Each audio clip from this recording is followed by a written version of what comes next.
Hello everyone, I am Jamila Naila, and as you can see, I'm here on Thursday live once again, and I want to thank you all for continuing to show up and be a part of this. I appreciate it. And if you haven't done so, subscribe to my YouTube channel, hit the subscribe button, hit like, get the notifications, sign up for it, all that great stuff. So today I'm talking about choices. How our decisions shape our lives. How the choices we make impact us and can change the course of our life, whether it's good, bad, all that stuff. Now, some of you may feel like you are just living your life on repeat. You're going through the same things over and over, day in, day out. It's just a pattern of behavior where you wake up, you get dressed, you go to work, you come home, you eat, you watch the same television shows, you take the same route to and from work, you eat the same thing, you come home, take your shoes off, all that stuff. It's just a pattern that you have been doing, some for months, some for years, some their whole life. You know those people who will eat the same exact meal for lunch, dinner, or breakfast. They exist. But I want to talk about how just changing and deviating from one little pattern you have has the potential to just have a total impact on your life. Now, it's easy to go through life not having to think about choices we make. That can be described as mindless behavior where you're on autopilot. Have you ever been driving and not remember the ride, but you end up at your destination because you've zoned out, but because you've done it so much, your body is in autopilot? Now, that can happen to us not just with driving or zoning out, but when you start to take inventory of every little small decision you make throughout the day, stop and ask yourself, am I actually making a choice in the moment, or am I doing this out of habit, out of pattern, out of this is just what I've always done? Now, some things such as waking up, brushing our teeth, making our bed, taking a shower, those are healthy patterns and habits we can have. But when it comes to changing our life for the better, we have to stop and just really, really think about where the choice we're making, which way it's going to take us. Is it going to get you closer to where you're trying to be, or is it going to take you a step back? Not even a step back, several feet back. I like to use the example of, people trying to be healthy and lose weight. You have that decision, that healthy choice you have to make every time it comes to eating something. Now, when I've been going through my weight loss journey, the one thing that I have to focus on is I would tell myself, when I eat this, is this going to help me lose weight? Am I making a choice by eating this cupcake? When I eat this cupcake, am I going to feel good about the choice I made? Am I going to feel guilty because I know I don't need it? I know what my goal is, but I'm choosing anyway. Now, when we do that, we have to take ownership of our choice. There's no one there forcing us to eat the cupcake. There's no one there with a gun to your head forcing you to make that choice. But you, by yourself, are making that choice. Now, when you make those series of choices over and over and over again, that is what leads to, in some cases, to the unhealthiness, to the weight gain. So then that's a personal responsibility over your choices. So when I say be intentional about making your choices, that's a small example, but you can see right there in that illustration that by being fully aware of the consequences of that one decision in that one moment, it's something as simple as, do I want this cupcake? And how it can lead you down a path that's not the way that you want to go. Now, if you're trying to be healthy, you're trying to lose weight, you're trying to lower your cholesterol, if you're diabetic, you're trying to, get your A1Cs under control, that cupcake does not lead to that. And now that's just an example I'm using, but that's the same way you have to look at the choices you make in life. Another example I use when I was trying to pass these certifications in my career, and my friends would hang out on the weekends, go and party, and just do all kinds of things. I had to ask myself, is this choice I'm making right now going to lead me to where I want to be in life? And I got to the point where I decided, you know what? I'm saying no to everything that does not align with where I want my life to go. Now, when you start to say this no, it's not going to feel good because you're going to lose a lot of friendships. You are going to get uncomfortable because now you are stepping outside of your pattern. And our patterns, our habits, they comfort us because they're familiar. We're used to it. It's the safety in it because we know where we are. We know what's surrounding us. We know in that moment how we're supposed to feel because we've done this over and over and over and over again. But to get outside of your comfort zone and to start to actually deviate from that pattern and develop a new pattern, a new healthy pattern, a pattern of life and habits that's going to more align with where you want your life to be. Because when it's all said and done, no one can get you out of that life cycle that you're in but yourself. And the fastest way to do that is through your choices. Your choices have power. The decisions you make every day hold a significant amount of power over the life you live. Now, if you don't believe that, then ask yourself why you're making the choices. It's easy. It's very easy to do what we've always done. And that's why it's so hard for so many people to deviate from that. If it was easy, everyone would do it. But you have to have that mindset. What you want has to be more important, and you have to want it more than you want where you are right now. Once you get to that stage of desire and wanting to just improve your situation, there's not going to be anything in the world that's going to make you choose something that's not going to get you that. So if it's hard for you to make that choice that's going to get you to the life you want, the better version of yourself, ask yourself, do I want where I'm at forever? Now that's a real eye opener. Think about where you currently are right now in life. And let's say you are 30 years old and you live to be 75. You have 45 more years to go. What are you going to do with that 45 years? Are you happy where you are right now if nothing ever changes? Would you be content to do what you're doing in this very moment, the life you have? Is that okay for you for the next 45 years? If hypothetically you are living to be 75 and you're 30 right now. Now, if you are happy and satisfied, you are truly blessed. That's a beautiful thing, to be content with the life you have and to be just happy and at peace with everything that's going on. But for those of you who are not satisfied in the life you have right now, and you're not happy, you're not content, you don't have the peace you want, then it's time for you to take control in your choices. Now, the way to do that, you first have to get clear about what it is you want. And be honest with yourself. I find that a lot of people have the hardest time just telling the truth to themselves about who they are, why they are who they are, how they are, and is it okay to be that way?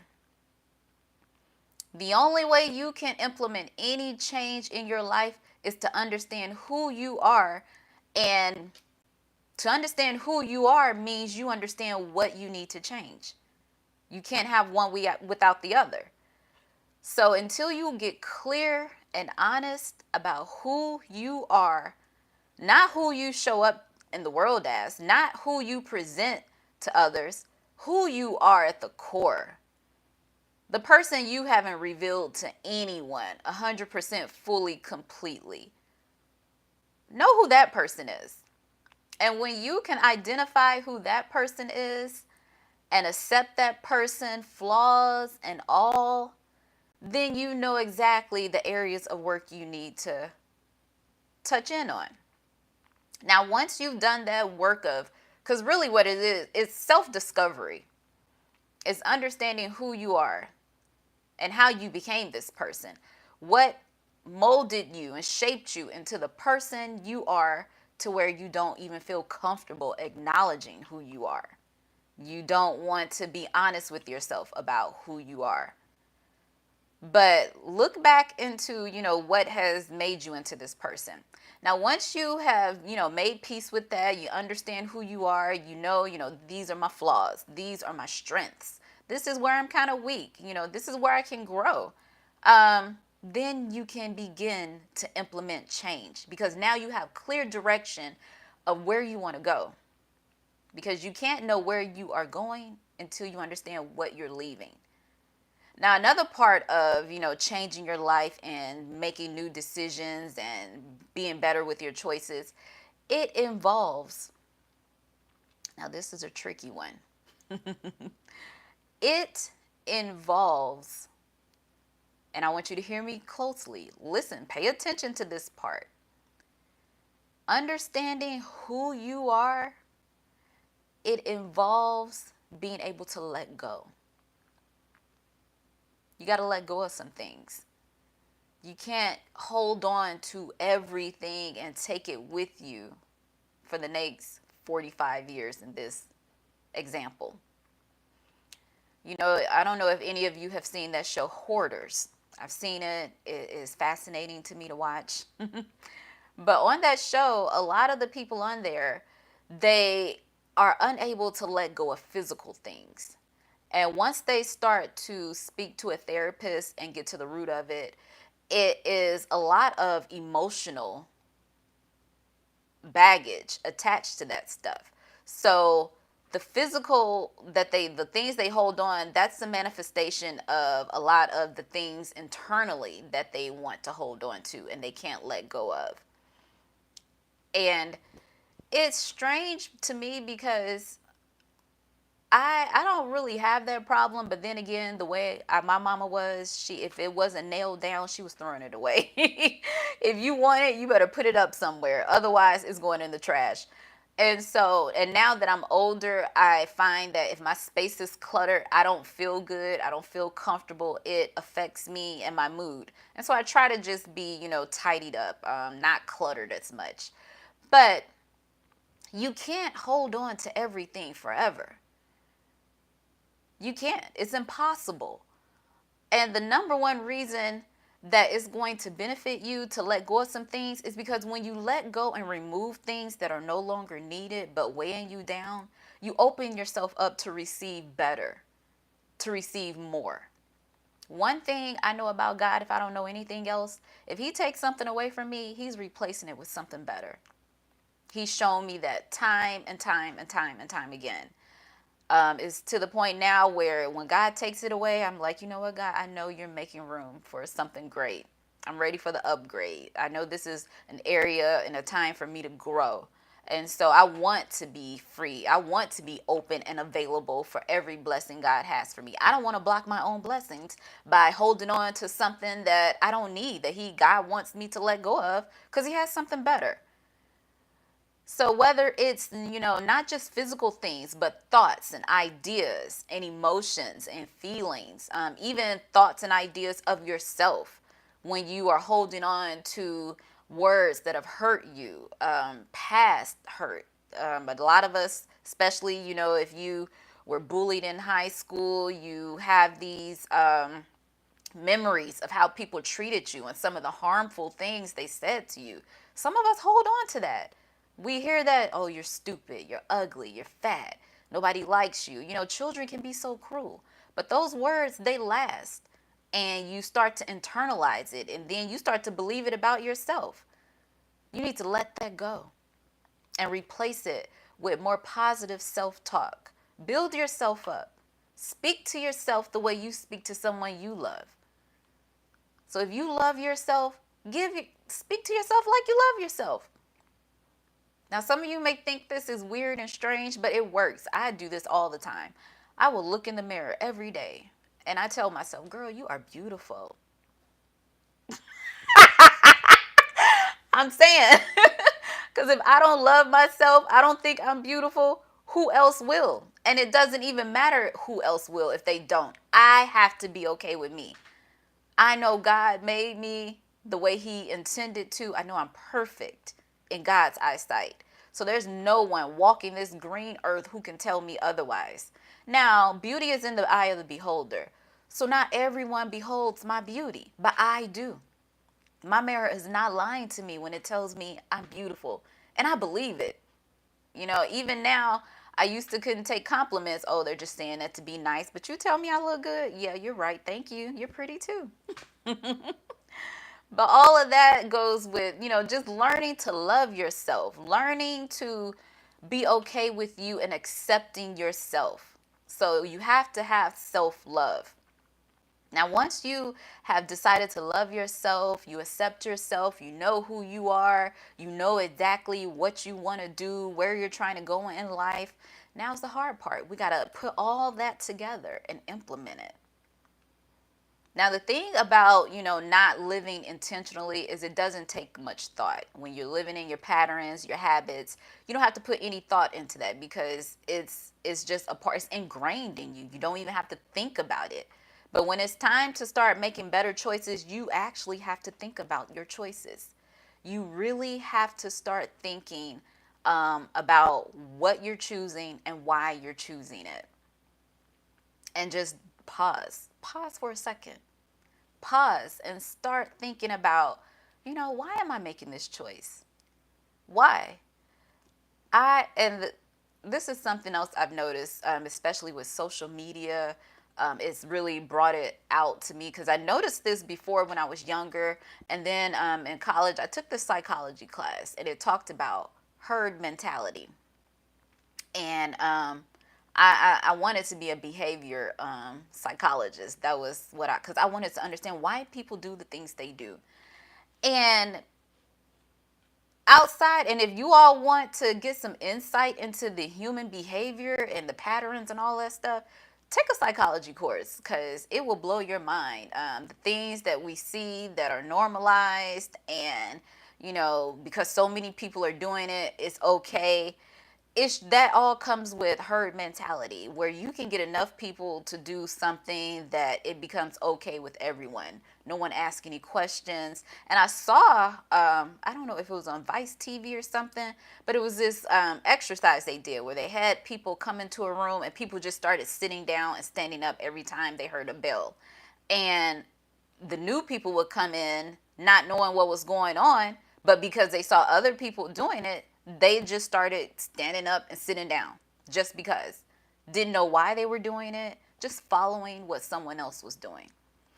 And that leads me to my point about why are you doing things? Is it because you want to? Is it because you want to fit in? Is it because you saw someone else doing it? Why are you doing the things you do? Not are they doing it? Why do you do it? What is your leading what leads you? What motivates you to make some of the choices you make?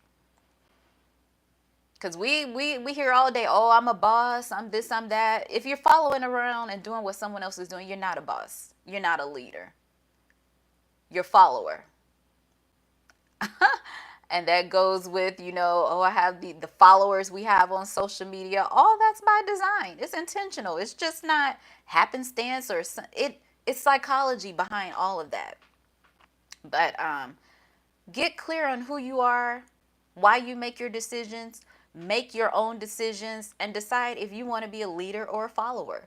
Do you want to be the one who decides for yourself and not be heavily influenced? And it's okay to, seek outside advice, but at the end of the day, this is your life. No one can live it for you, just like you can't live their life for them. And when it's all said and done, you have to be happy and at peace in your skin, in your life, in the life you've created. And you can do that by making choices.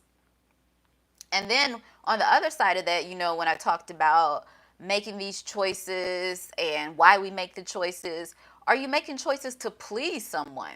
Are you doing it to seek validation? Sometimes people do that. They are doing things not because they want to, because they feel obligated. They feel it's expected. And it takes a lot of courage to stand in your truth. It takes a person to be brave to decide, that's not what I want to do for me. I don't care what you say. I don't care what my family thinks. No one. This is my life. I want to make a decision for me that goes against what you thought would be best for me. Because how I look at it is, people aren't coming up to me and saying, "Hey, should I do this? Should I change my life because, I want you." They do what they want. A lot of people are out here living their fullest life based on their terms. I can't even recall when someone came up and said, "Hey, Jamila Naila, I want to do this. What do you think I should do? Should I wear this shirt? Should I get this job? Should I eat this sandwich? What should I order? No, how should I wear my hair?" Now, there are people who do that, but the people who, have a strong sense of self, they're self assured, they are self confidence, they're self esteem. And the key word in all of that is self, because it comes from self, it comes from within. And me personally, the only validation I'm looking for is that from God, because I'm living to please Him, not man. But outside of that, I don't put too much stock in what people say, especially, like I'm on here. People will come on here, troll, say things. But do I care? No, I don't know you. Who are you? I don't know. I don't even care. But if you want to take time out of your life and pay me attention, give me your time, use your energy, exert it to type something, knock yourself out. Because obviously, you need to do that. And I want you to do what you need to do. If that is going to make you feel seen and important, do that. You need the validation, go ahead. But try to fill yourself up with the love you need, with the respect you need. Give it to yourself before you, because there are those of you out there who love someone else so hard and don't have half of that love for yourself. Because if you had that same level of love for yourself, you wouldn't be able to give that much to them. Now, of course, your loved ones, your family, kids, children, whoever that reciprocates it. But when it's one-sided and you are pouring so much to where you are empty and you don't have anything, that's not good. That's not healthy. That's not the way God wants you to be. God wants you to take care of you also. He doesn't want you worn out, stressed out, bending over backwards for every single body and neglecting you. What does God tell us? Your body is a temple. Cherish it. Cherish your body. Cherish you. You deserve love. You deserve to be taken care of. You deserve peace. You deserve it. And you need to have it. Because in this scenario where I talked about, if you're 30 and you're going to live to 75, you got 40, you're not going to make it to 45 stressed out, just trying to be everything for everyone, doing every year. What do they say? Pressure bust pipes. It does. It does. So to be your best self and to be able to show up for others as your best self, you have to take care of you. And so I want you to start doing that by making better choices for yourself. Being intentional about every decision you make, understanding the ramifications, the consequences, how it's going to impact you, not just today in this moment, but tomorrow, next year. Because I've also heard that where you are right now is because of a decision you made, whether it was yesterday, last year, last month. And the decisions you make right now are going to create your future. So if there's somewhere you want to be in 3, 4, 5, 6 months, 12 months, start now. Start right now in every choice you make, because that's what's going to set you up. You're reaping. The reaping season is now. Reap with your decisions. Reap with your, wait, sowing. The sowing season is now. So sow with your decisions. Sow with your choices. Sow with intentionality. Sow goodness. Sow love. Sow into the version of yourself you want to reap later on down the line. So that's all I have to say. Thank you all for tuning in. And once again, if you have not signed up, or not subscribed to the channel, please subscribe. Please subscribe to this YouTube channel. Subscribe, hit the notification bell so you are notified every time I'm on here going live, every time I drop a video, a short. You don't miss out on anything. Subscribe and share with someone who needs this message. Share, leave me some comments. Tell me how you feel. Tell me what you got out of this, what you did not like. I want to hear all about it. And also follow me on all social media platforms at I am Jamila Naila. Thank you so much. You all take care, stay safe, God bless, and I'll see you soon. Bye.